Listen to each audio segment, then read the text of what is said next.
So it's another episode of DMN Podcast, and today we are talking about the 30 days dedicated to the men globally, where they have to take care of their mental health. Just 30 days, you may wonder. But hey, today we're looking at the ignorance of mental health awareness in men. And who better to talk about mental health awareness than a mental health advocate, mental health awareness advocate, and of course, a wellness coach. He's here with me, and I'm sure you want to find out who he is. Well, there you go. There he is. It's Maje in the house. Good to have you. Good to be here, man. Good to be here. Finally made it. Finally. I'm glad to be having this conversation. It's been a few years Yeah. since we talked, right? Absolutely. And what a better month, even though we only get a month. 30 days only. My God. Women get everything. We get the little crumbs at the end. Yeah. But that's okay. We'll make it work. We'll Just like Father's make the Day. most of We it. have I know. one day. How many Mother's Days are there? Oh, I can't count because it seems like every region, every country, every Absolutely. district, you have Women's Day. And yet, when it's Father's Day, women want to still talk about. But Yeah. another story for another day. We're here talking about men and our mental health Mental health. and why we are in crisis. I'm telling you, it's a serious case of, not Benjamin Button though, but a serious case that needs to be discussed. And I think we need to just start digging in. First off, the word mental health, I think, became more popular in the past 5 years. It's been attributed to the Gen Zs. Whether you like it or not, my research, I'm sure, doesn't fail me because everyone says the Gen Zs always are quick to trump up my mental health, I can't come to work and so on. And pretty much it sounds funny to many, but digging down further, it shows that men have been in denial or have ignored, or in quotes, the ignorance of what mental health can do to you, either positively or negatively. I'm going to start off first with, when did you get used to understanding mental health, and what do you think is a challenge for men who really have not taken time to digest what mental health really is? Great question. I mean, look, I'm glad the conversation around mental health is happening because I've been in this business now for 12 years in wellness. And I know that the first few years, my focus was on exercise and fitness. And I really started to pivot into mental health. I provided services to organizations, corporates around the country. And I started to pivot into mental health when I started to, first of all, see the lack of awareness, the fact that it wasn't even a conversation at the time. And mental health was so heavily, and still is to a degree, heavily stigmatized and associated with extreme cases. Okay, so people think mental health, they immediately think crazy, suicide, madness, everything extreme. And I felt there was a need for education, for people to understand that mental health, good mental health is everyday life, everyday challenges, everyday things that we face. You do not need to be in crisis. You can continue to improve yourself. Life could be okay for you, but we are aspirational beings, right? You still want to develop, you still want better. Why do the top sportsmen in the world have coaches? Why do they need them? Because there's always room for improvement. You can always have a better game. And every day you suit up, you face the world. Yeah. Every day is a reset. Every day is a new opportunity. So just like with physical fitness, I started to understand that you needed to continually train yourself mentally as well, train yourself emotionally. And it's something that you have to redo every single day, just like you have to keep exercising. You don't just go to the gym once, right? And you're done. No. You got to keep going. Otherwise, it goes off. Same way you got to train yourself mentally as well. So I think it's an important conversation that we're having.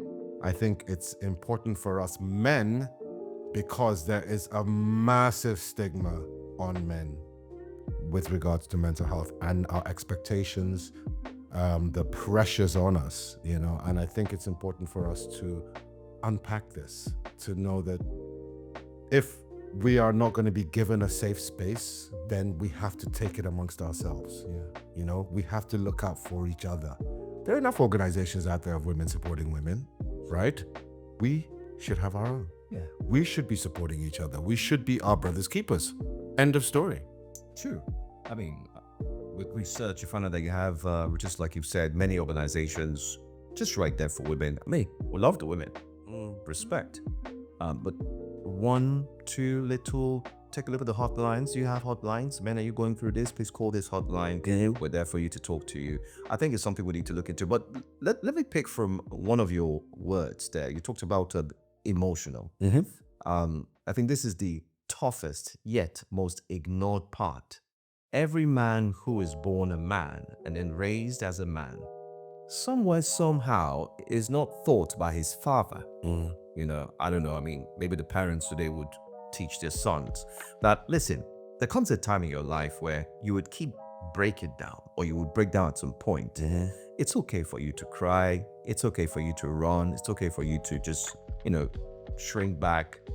But it's also safe for you to speak to someone and tell them exactly how you feel. But society makes it so hard that if a Maje, if a Joe, if a Tom, whoever speaks up and says, listen, I'm tired, they say, are you not a man? Are you okay? Man up. What's wrong with this one? Exactly. Pull your socks up. Get it together. Absolutely. How do we go through this emotional context? It's sad to me that while mental health challenges are the same amongst women and men, but there is a massive, massive differential in who actually seeks treatment. Men are not going for treatment. Men are not actively seeking help. In fact, there is a 90% differential rate in treatment for men. So we have been taught right from the get-go to be stoic, to keep our emotions in check. And in fact, the only emotions that are really truly acceptable for men is anger. That's it. And the fact is that I did a whole deep dive into anger, and it masks so many emotions and so many things. Sadness can be expressed as anger. Loneliness can be expressed as anger. Frustration, even illness, physical conditions, So the fact is that we see what's going on out there. Even if the help is available, men are not actively seeking that help. And what we turn to when dealing with challenges usually is something that is very, very damaging. Substance abuse at times. Yeah. Okay. And when I say substance abuse to people, again, people immediately take it to the extremes and start thinking of hard drugs and so on. So, and a lot of people will be like, oh, no, that's not I don't have that problem. Until you mention that alcoholism is substance abuse. And what do we have in Lagos? What do we have in Nigeria? Yes. What do we have here? A very robust nightlife, a very robust social culture. So you have a highly stressful city, and then you have this robust nightlife. And you do the math and make the connection. It's escapism. It's people are going into beer parlors for stress management. And all I am trying to teach men is that there are better ways. First of all, we need to be self-reliant. We need to, first of all, accept, or secondly, should I say, we need to accept that nobody is coming to save us. Nobody is coming to help us. Yes, we're having these conversations. Yes, men need support. But the truth is nobody's coming. Okay? Get a man, get him on the social media, get him to express his emotions and see what the response is and see what the reaction is out there. Those people laugh, mock, shame, everything. And very few express empathy. And that's sorely lacking here. So I think that it's more important for men to be realistic. Even if the help is out there, they need to take steps within themselves to help themselves, to deal with their own emotions. And this is the work I do. And funny, most people think because he's rich, and therefore he doesn't have mental struggles. Okay. Yeah, that's another angle I think we need to discuss. Absolutely. Is the mental struggle a respecter of, wealth, background? Because oftentimes we've seen celebrities, Robbie Williams, one of my faves, and then you hear Kira Health. Yeah. Well, We don't even have to go that far. doesn't even go that far. Yeah, I've got people. We know. I've seen it happen. I know somebody Successful people. successful. I know a man, very successful from an elite family. Everything going for him. Children in university, overseas, doing very well in life. Fit as well. Took a gun and unalived himself. And it sent shockwaves to everyone because it was like, he seemed fine. He seemed okay. And this is the story that you always say, he seemed okay. And the truth is, depression, mental health challenges are the most disrespectful things. They have no respect for what's going on in your life. You have no respect for where you are. Successful, struggling, middle, whatever it is. It has no respect. And it's hard to spot. It's hard to see it. I don't know if you're familiar with the term high functioning depression. Okay? And it's something that a lot of people suffer from, especially in the corporate world. You have people who are high achievers, who are hitting the bar every time, paying their bills, getting things done, showing up, but yet are grappling, struggling with life. High functioning depression, you don't see it. And so that's the thing. It's hard, physical conditions manifest themselves. Mental conditions, man, you could be fully functional and still be just barely hanging on. So you cannot tell. That's why you have to ask. You have to check in on people. Because if there's one thing life promises you, it's challenge, it's adversity. Yeah. Okay? You're going to wake up in the morning and you'll be slapped 3 times before you even stand up, before you let the world in. And, it's challenging every single day. So what we're trying to do is build resilience. The world is moving more and more towards emotional fragility these days. Psychology is getting weaponized. People are hiding behind mental health phrases like, setting boundaries. Anybody that doesn't agree with you is labeled toxic. Everybody that's against you is a narcissist, and so on. And it seems that we're just getting more and more fragile when we should be building resilience. And that is, let's focus on men, right? We tend to not only not seek help, but we seem to like to hide things, because we have the pressure on us is you have one job, provide. You got one thing you need to do, show up. And that's it. If you're not providing, if you're not showing up, get out. We don't need you. You have no value to us. So it becomes provide by any means necessary. And if you're struggling to do it, you struggle where we can't see you. And so we ask for safe spaces to be able to talk about emotions, share emotions, but let's also be realistic a bit. I don't want to, I'm not bashing women as a gender and everything, but I think that we should also be honest in that when we do express emotions, when we do become a bit more vulnerable to the opposite sex, more times than not, they end up losing respect for us, right? They end up looking at us as weak. And even if not at first, it starts to come through, it starts to show. And it becomes a case of, I beg, that one is like woman. Why are you talking like woman?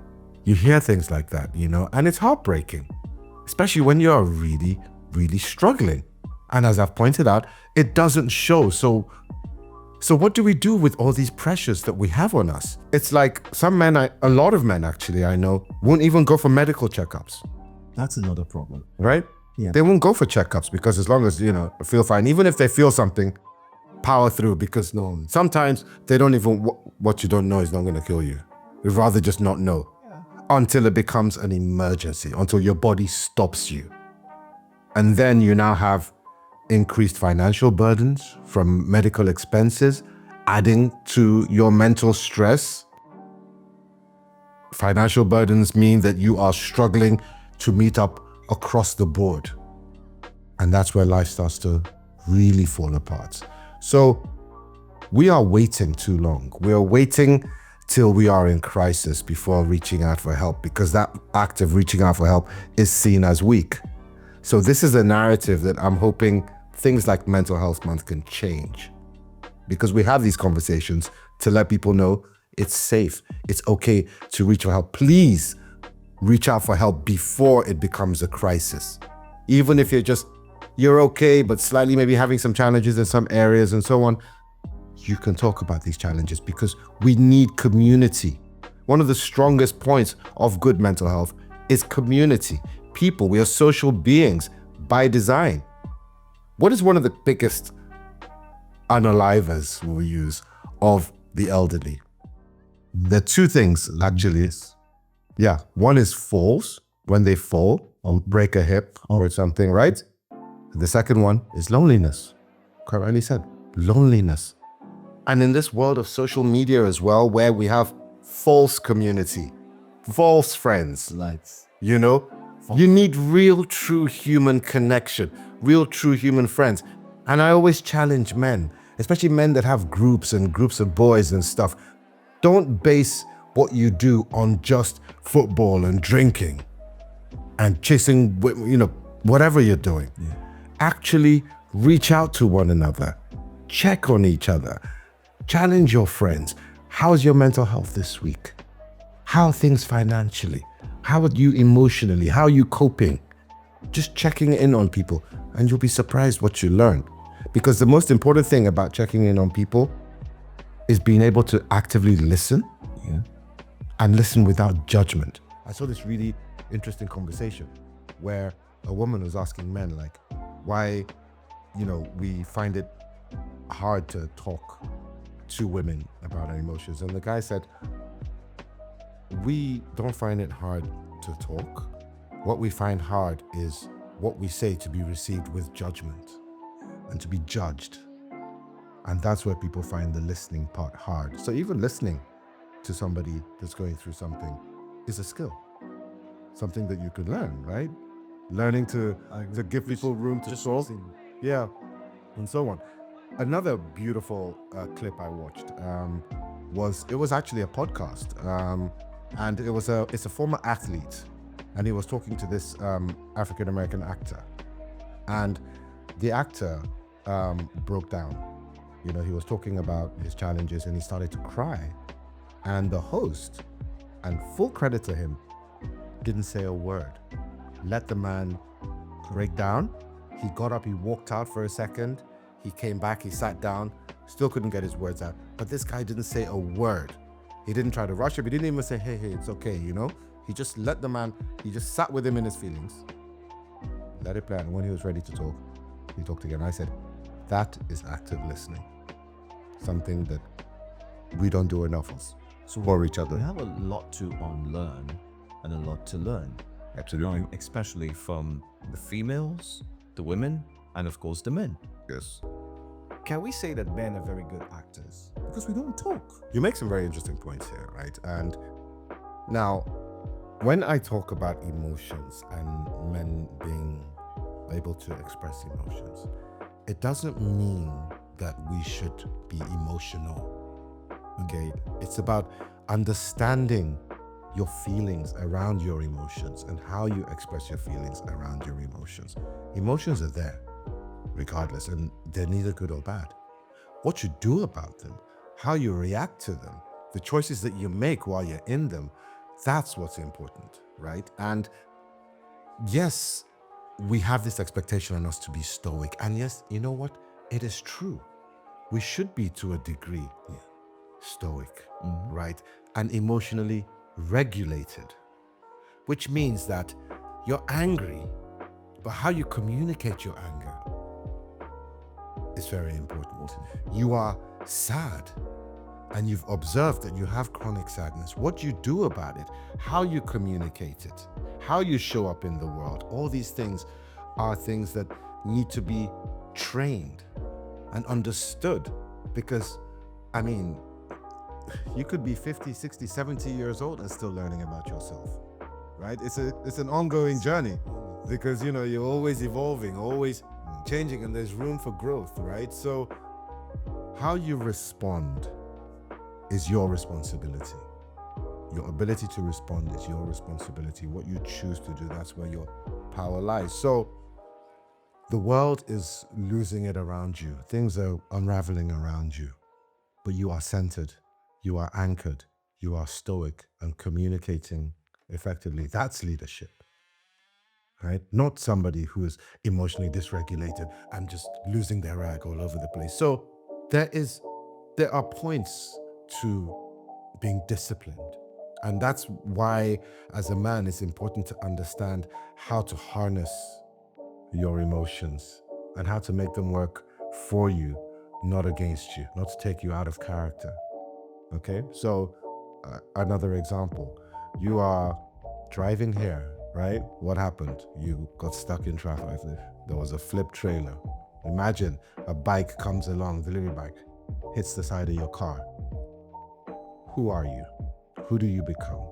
Are you the guy that is angry, rightfully so, expresses that anger in that little window, lets it go, regulates themselves, and moves on? Or are you the person that becomes angry and now sees that guilty pleasure and takes that anger and transfers it to everybody in their path for the rest of the day? I'm not in the mood today. Nobody should try me. And you come in here on a warpath. You're not regulated. That isn't leadership. And I think that as a man, you should be looking at yourself in a leadership role, okay? Because you do have responsibilities. The role of a provider is a real thing. The role of a protector is a real thing. Yeah. So we can't hide from those responsibilities. What we can continue to do is continue to work on ourselves, to actively seek help where we need it, but to understand the responsibilities that we have on our shoulders, to regulate ourselves, to work on ourselves, to keep learning, keep growing, and to a degree remain stoic. Very, very, very good thoughts. I mean, I agree with you. I mean, if you look at all of that, but I'm worried, and I'm sure I'm not the only one who's worried. We have a generation coming, and we have a generation right in front of us. It pretty much seems like the generation coming right now don't really understand what it means to be a man. There is this form of comparison, like, you know, it's almost like it's a competition. Oh, during my time. In my time, in my day, we didn't have phones. We were mindful by force. Exactly. And then there's a generation coming that says, especially from the Z's, to everybody else, come on, flip that. Like different. Place with that, or so on and so forth. Yes. And then, of course, it's giving birth to what we've seen globally. I mean, if you get what I'm saying, in terms of people who want to identify separately and so on. Absolutely. But then it's created a room. I feel it's created a room somewhat where people can now hide because they've failed. So they say, oh, you know what? There's a room you can quickly open the door, run into. If you fail here, go into this room and just claim that you are this, and the world will adjust to who you are. Is this doing any good to the next generations of men that are set to come? Or are we about to see an implosion of men who ought to be what, you know, society expects of them? I think what we're seeing today is the result of fragility, of gentle parenting, of social media, of technology coming together, and we are seeing the impact of that, and it's confused. The world is confused. People are confused. Gender fluidity. What the France is that? Okay? But my lens is, you know, I don't know what am I millennial? Am I Gen X? Whatever I am. my lens is growing up in a world without mobile phones, without social media. And I'm trying to judge people that are born into a world of social media. You know, you've got to have a little bit of grace, a little bit of empathy that however we feel, this is their time. You know, they are the generation, they are the future, they are the ones that are going to build it. So all we can do is plant trees that we will not get shade from and try to leave behind whatever wisdom we can and hope for the best while focusing on our own little community and improving that, you know, build from the inside. Look, what's the point of me getting caught up in what's going on in, you know, US politics or what's going on in gender wars over there when I can impact my own immediate community, my own streets, my own household, and build from there. And that starts with yourself, right? And building yourself up and building your resilience. Because there's no point, you can't pour from an empty cup. You can be opinionated and triggered by what's going on out there and where the world is going. But if you don't have your act together, and if you're not working on yourself, then what good are you? Because your value really does extend beyond provider, and that's it. Okay, you are, to a degree, you are an influencer, you are a community leader, you are a person of worth, a man of value, right? Ultimately. So you've got to continue to be working on yourself. So how do we do that? How do we take this world as it is and tell men, okay, what are the steps that you need to be taking? What are the steps that you need to be doing to protect your mental health? Because you have to jealously guard your mental health. Okay, that's mental health for me. It's across the board. That is your spiritual health, your emotional health, your financial health, your physical health, right? All those things.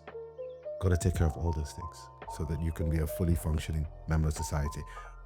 How do you do that when the statistics show that, you know, 1 in 3 Nigerians is dealing with a mental health challenge?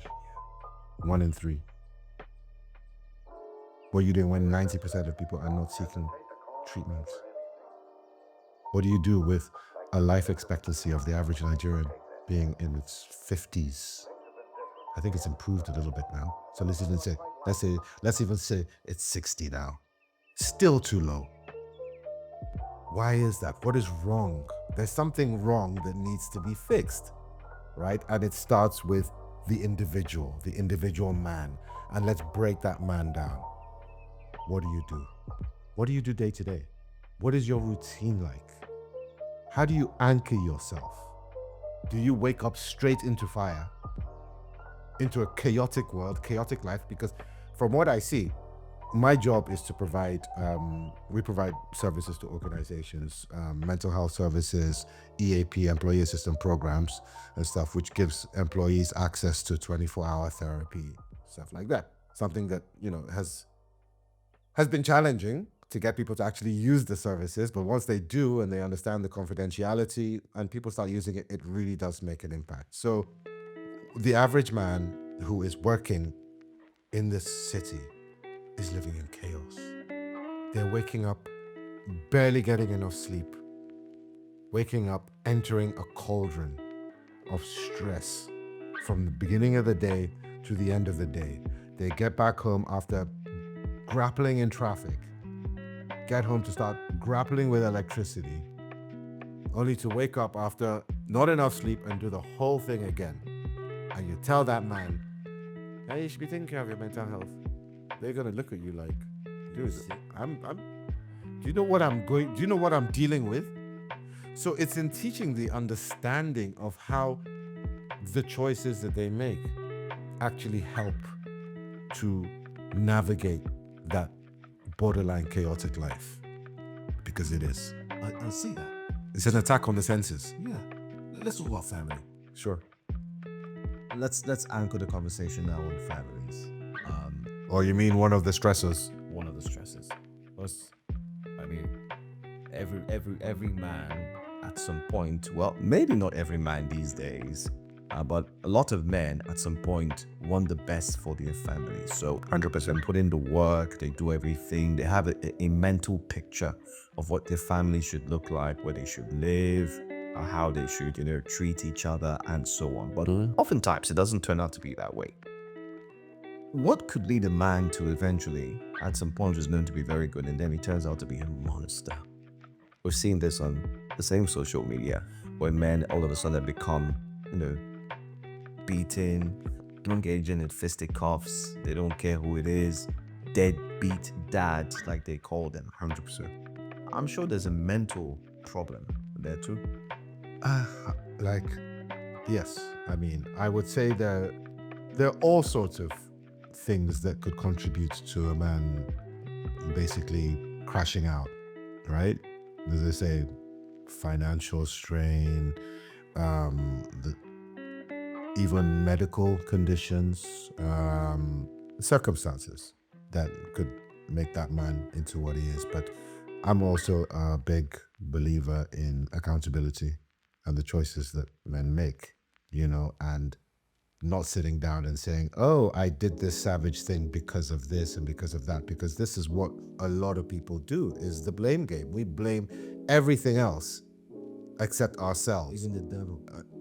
The devil made me do it, apart from it's you. You're not okay. There's something wrong with you. There'd be something wrong in the choices that you've made in your life that have gotten you to this point.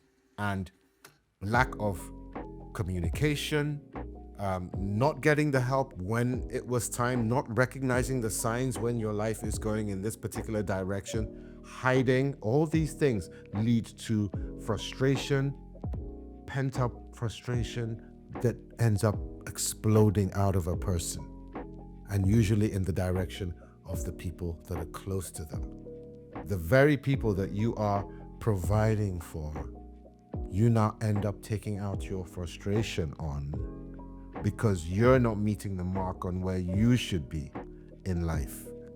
You're not doing the things that you're supposed to do, okay? It's hard out there. There's no doubt. That's why success is in the hands of the minority. It's just a few, because it's not easy, right? And that's the reality. But societal pressures, the stigma of being a man, all these things just add to the burden that men carry on their shoulders. Some crash out, cannot handle it, and some can and they thrive. And the ones that thrive, they don't have two heads, they don't have four arms. So what are they doing? Are you studying those blueprints of the people that are okay and getting through life, and looking at their habits and looking at the choices that they're making? Are you actively seeking help when you should? Like I said, recognizing the signs when things are going bad.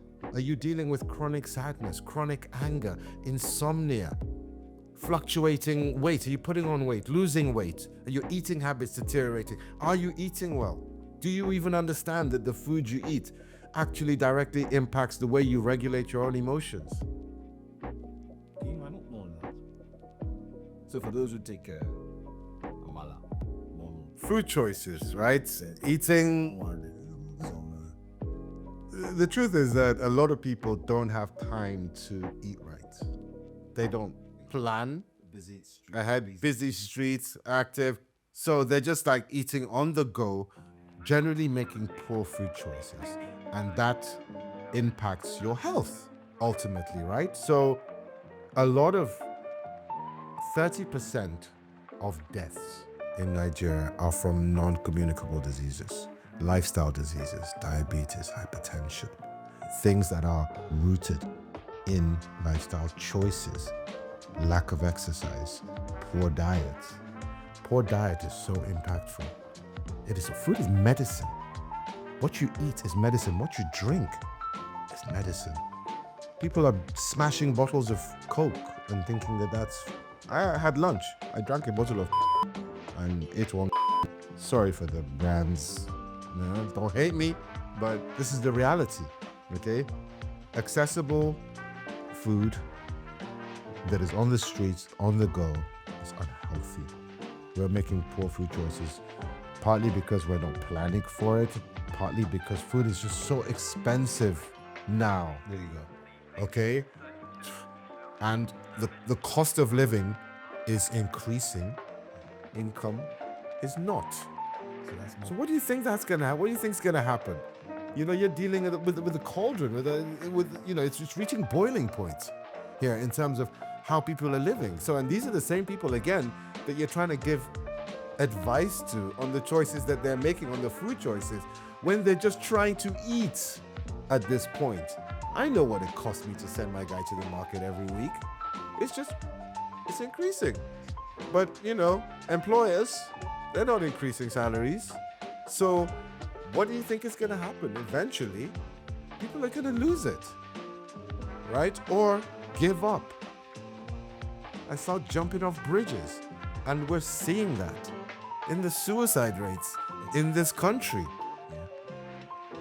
And it's higher amongst men, right? Again, because that's where the pressure is. Women have value just by existing. Men, what are you providing? Okay? You are tied to what you do.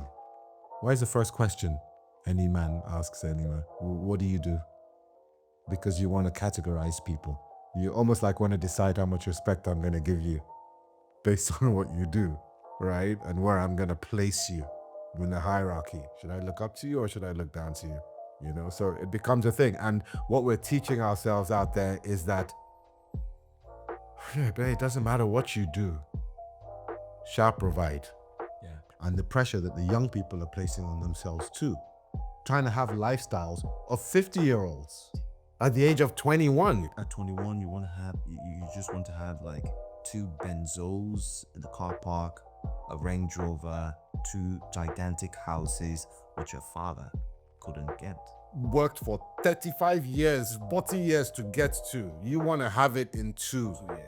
You know, it's makes no real sense to me. So that So we're putting pressure. the pressure we put on ourselves, and then the resilience as well to cope with that pressure is lacking. So they will turn to all sorts of, you know, illegal ways to get that. We won't name that industry, you know. But then you also have the other gender that also don't care where the money comes from. So continues to fuel this cycle of what I think is moving away from where we should be. And with this kind of mindset is why we see the city that we see today out there. Chaos, disorder, an environment that is anti-wellness, that is just about show, effigy. We are happy with surface presentation. It doesn't matter. No depth. Just do what you Just do what you got, no depth, you know? So we have so much work to do in terms of building men, mentoring men, the young men that are coming, right? I see a lot of bright hopes out there. There are a lot, but it's like getting into politics. It's like getting to the top of politics. You can come in wide-eyed, bright and hopeful with all these ideals, but to get there, you have to corrupt yourself. You have to break yourself. You have to play the game. Otherwise, you're not even going to smell it. And by the time you get there, you're not part of the problem. You're just from outside looking in. So the responsibility falls back on ourselves in terms of building each other. The responsibility you have to build yourself, to anchor yourself. And again, that is the how. How do we do that? How do men start to build themselves, take care of themselves with the knowledge that the help isn't there, nobody's coming. If you are unalived in the process, you'll be replaced Immediately. That's the corporate structure. They will take everything from you. If you die in the job, 2 days you're replaced and they move on. So when you are dealing with a world that is continuously making withdrawals from you every day, you have to learn to put deposits into yourself. Make daily deposits when you wake up in the morning to when you go to sleep. They'll focus on the things that you can control. And what are the things that you can control? It's not many. Okay. It's your response, how you react to things, right? So if you understand that me being chronically angry is actually just damaging, making myself sick, reducing my own life expectancy, getting me closer and closer to the doctor's office, then I'll start to take care of my own anger. Knowing and observing myself, having that self-awareness to know that, yeah, I'm good in these areas, but I'm not good in this, and working on those things. That is true self-awareness. Understanding your strengths and weaknesses, where you're weak, and working on that, and being honest with yourself. So your strength is in how you respond, how you react, the deposits that you put in yourself, being the choices that you make, meaning how much sleep you get, the food that you're consuming, how much water you're drinking, and really super importantly, how much exercise you're getting. How disciplined are you? Are you able to discipline yourself? Because I hear every excuse in the book of why some men are not exercising. And it's unfortunate because it's not something it's no longer mandatory at the school level. It seemed really normal to me because I went to schools where it was mandatory.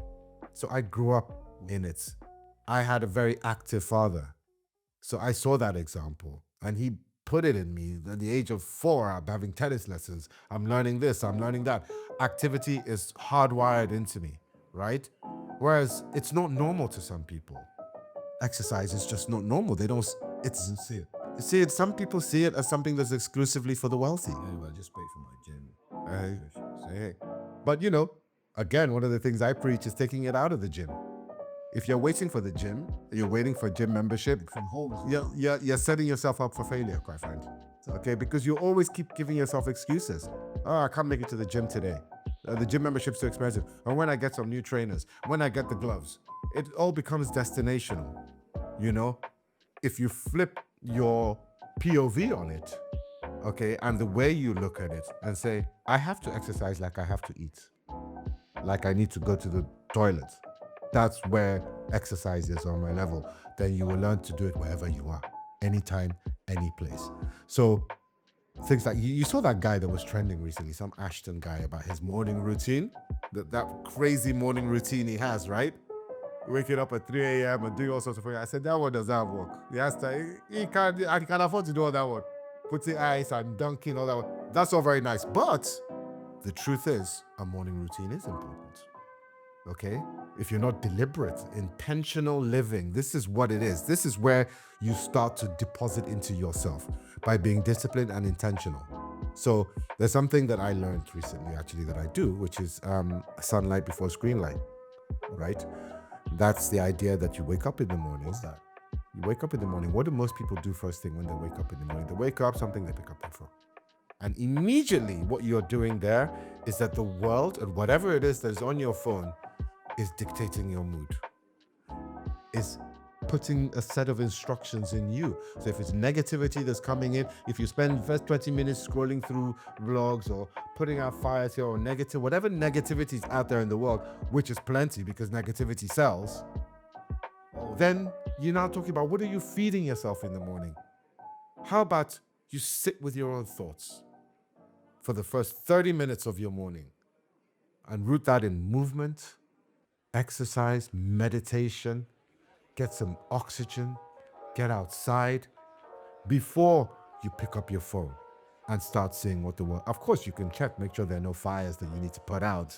Okay, nobody's been kidnapped, have a quick glance, but you put that down and spend time with yourself, because we are losing the reliance on ourselves, our autonomy in terms of critical thinking.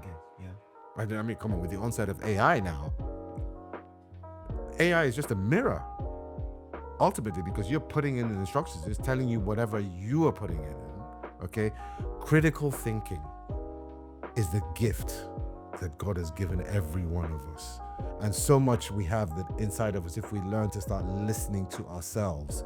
And that can only happen when you can quiet a noise and start being still. And the problem is that a lot of people cannot meditate. It's too noisy. There's too much stress. There's too much going on, which is why I break it down even further and say, anchor yourself in the routine of exercise. If you don't know how to quieten your mind, the exercise will do it for you. If you don't know how to be still, the exercise will do it for you. Okay?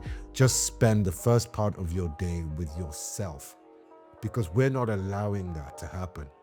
People are non-stop from the moment they wake up to the moment they end. They don't give themselves room for anything. I see people watching TV, let's say even. You're binging, you're Netflixing. Back in the day, or maybe when there's some ads come up, you pick up another screen. You immediately go to that to distract yourself while the ads are going on. You put that screen down, you go to this screen. I mean, the football is on. What? Like, Football's on, you quickly go. So you're constantly jumping from screen to screen, and you're not generating anything of yourself critically. And this is what I mean again by the deposits that you put in yourself. That morning routine of being with your own thoughts, of talking to God or whoever you believe in, or being with yourself is a deposit. Exercise is a deposit that you put in yourself. Having something healthy in the morning to start your day. I love pineapple and ginger, fresh pineapple. And people will look at that and say, well, you're privileged, you can enjoy those things, but what does it take to go and get fresh pineapple? it's just maybe 5 minutes in there. Okay, what does it get to get fresh ginger? You know, pineapple and ginger. Put it together, have that, boom. I know that that's good for me. I start my morning that way. I start my morning with movement. I make sure I'm doing 2 kilometers of walking, even if I'm walking in my bedroom in circles, because I've prioritized it. Like, I have to do this, all for one reason alone. I could get out and get hit by a bus. Anything can happen. I could get struck down by something. I'm just trying to give myself the best chance. That's all. Give yourself the best chance so that you are prepared. And that's all down to your mindset. And I have one mindset. I don't know how we're doing with time, but I want to leave you with one mindset that I have developed in the last 1 year. And it's not my intellectual property, but it's called pre-prepared patience. That's all. That's the Pre-prepared patience, 3 P's, okay? That means that you approach the world with pre-prepared patience. I approach Lagos knowing that as soon as I leave my house, I'm going to be tested. I'm going to be chanced. Somebody's going to try and cheat me. Somebody's going to mess with me. But you're not going to take me out of character because I'm prepared for this. I think we have the same analogy. I always do that. You know? And one of the things I also do, which I mean I love to share, is I pick a week to work on 2 qualities every week. This week, while we're having this podcast, I think what I'm working on is self-control. After, so I just say, you know what, this week we're gonna have self-control. Yes. I get into character in my mind with the voice, and it says, now this is your opportunity to do it. Yeah. So I tell myself every now and then, you know, and when it happens, I'm like, even at the workspace, someone, before if there's any error, you know, and it's really grave an error, you see me go like, why did you do this? Not shouting. No, I'm not the shouting type. I just say, why did you do this? Yeah, and like, I was strict guy. No, you don't do this. But these days, before I even say the why, even if when I say the why, at the back of my mind, that voice comes and says, hey, remember what you're working on. You know? Exactly, remember. And I slow down, and while I'm slowing down, I'm trying to think of, okay, what if, can I make an excuse for this person and, you know, slow down a bit? The days where I say, okay, work on patience. The days where I say, okay, you know what, be strong. You know, be strong simply means, you know, there are times where you're overly soft and people take advantage of you. It's normal. I mean, you're a Gandalf after all. But there are times where you say, nope, nobody's going to take advantage of me. I'm just going to be stern. It doesn't mean I am trying to be hard or something or too hard, but it's going to be like, you know, stern a certain time because I've been hit by something in the past. So I use that as a precursor to say, okay, so I didn't know it had that you know, a name you mentioned. But I think it works, and I think 100% works. It's just like, you know, affirmations work, okay? And it kind of works in the same way. And the things that you choose to speak to yourself or say to yourself, because that voice will be there, you know? And when that moment happens where you are now could be taken out of character, your own voice says, hey, remember, we talked about this. We talked about this morning. Remember emotional fitness, right? Every morning, every day, you're continually training yourself. So no, I remember, I know what to do here. Because practice. You keep practicing it every day so that it becomes later. I started this year January 1st, and I said, whatever happens, I'm not going to drop below 10,000 steps in a day. every day without fail, no matter what. In sickness, health, whatever it is, I'm getting those 10,000 steps. Right now, I'm 138 days of that. Yeah, of not dropping below. So what that meant was that 1 month, first month was tough, right? Because there were days where it's almost midnight, I'm at 9,900 steps, so I'm like running on the spot in my bedroom, to hit those 10,000 steps. Now, it's routine for me. It's second, no matter what, I'm smashing those. Some days I've done 22,000 steps, depending on the day. But even days when I'm traveling, so on, people see me walking up and down airplanes, walking up and down airports. It's now part of my thing where I walk. When I'm on the phone, I'm on my feet. I'm standing. Right now, I've been sitting for too long. I'm already getting antsy. You know what I mean? So I got to keep moving around. So that keeps me honest. But it gave me a foundation, right, that I could build on. As far as now exercising on top of that, now how I'm doing with my strength training, I'm doing all that because it's intentional at the end of the day. And that's all we can do is live with intention, right?